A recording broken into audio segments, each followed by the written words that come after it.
Нарин Кемальдың артынан жетіп келіп, дереу бұл жерден кетейік. Сенің артынан Тажи тұзақ құрды, оның бір адаммен сөйлесіп тұрғанын естідім.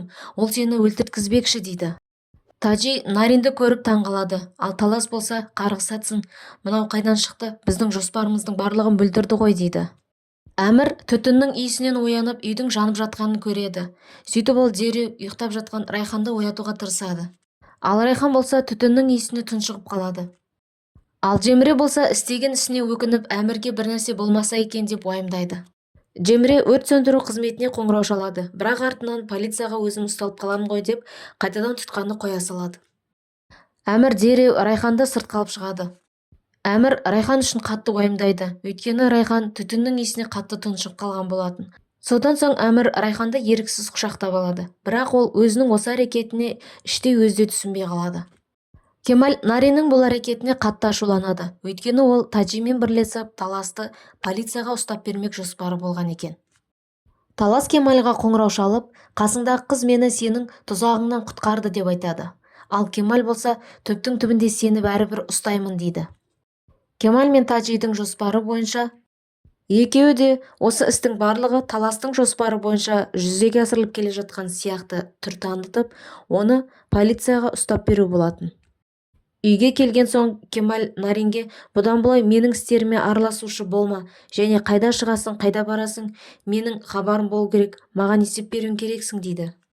Мында Жавидан Хикметтің оны үйіне алып кетуін күтіп отырады.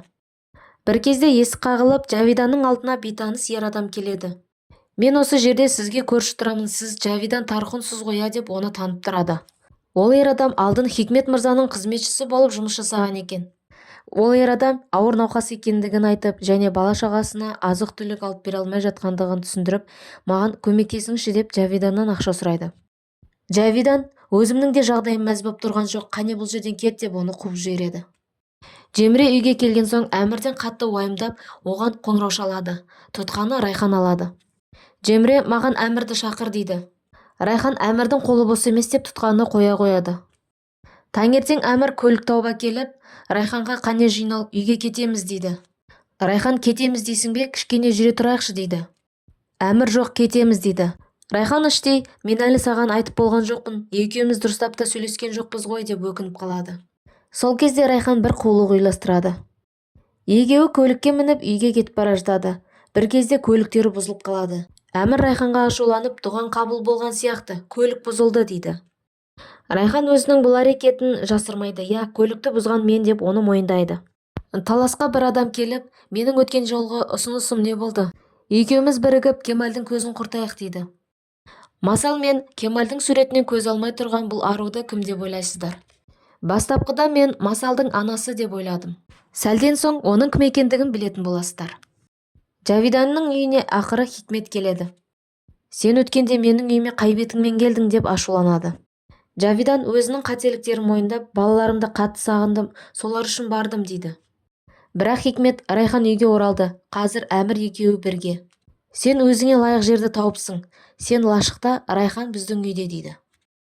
Хикметтің бұл әрекеті Жавиданның қатты жынына тиіп, Райхан біздің үйде, ал сен лашықта деген сөзі оған қатты әсер етеді де, осының бәріне сен кінәлісің Райхан деп оған өштесіп алады. Әмір Райханға ашуланып, ал сөйлесейік дедің ғой, енді сөйлесейік, тыңдап тұрмын дейді. Сен маған, енді мен үшін сен жоқсың, сен маған опасыздық жасадың деп айттың. Сол кезде мен саған кел, сөйлесейік, барлығын түсіндірем дегенде сен не дедің? Сені тыңдағым келмейді деген жоқсың ба? Қазір де мен сені тыңдағым келіп тұрған жоқ дейді. Сен менің өміріме бір серт үшін ғана келдің дейді. Мені жақсы көргендіктен емес дейді. Райхан көзіне жас алып, бастапқыда барлығы басқаша болды, кейіннен келе мен сені сүйіп қалдым дейді. Әмір үнсіз қалады. Осы кезде олардың алдына Зафер келіп, оларды алып кетеді. Нарин жұмыс істеймін, ақша керек деп кетіп бара жатады. Ал Кемаль болса, ақшаны мен беремін дейді. Сол кезде Нарин ақшасын бетіне лақтырып жібереді.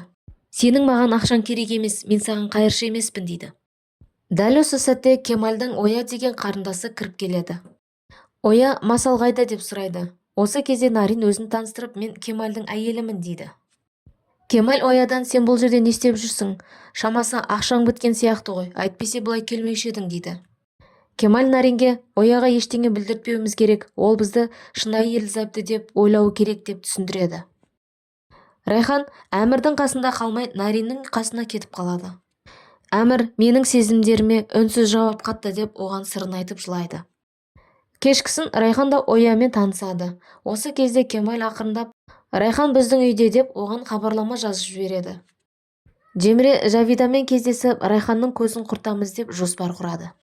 Жавидан менің бір ойлағаным бар, бірақ оны жүзеге асыру үшін маған ақша керек деп Жемреден ақша сұрайды. Әмір Оямен кездесемін деп сылтауратып Райханды көруге келеді. Жавидан жаңағы ер адамның үйіне барып, саған ақша беремін, менің жоспарымды іске асыруың керексің деп оған ұсыныс тастайды. Оя Кемалға менің компаниядағы үлестерім өз орнында тұрма дейді. Мен соны алуым керек дейді. Кемал болса жоқ, мен саған оны бермеймін дейді. Барлығы таңғас ішіп отырады.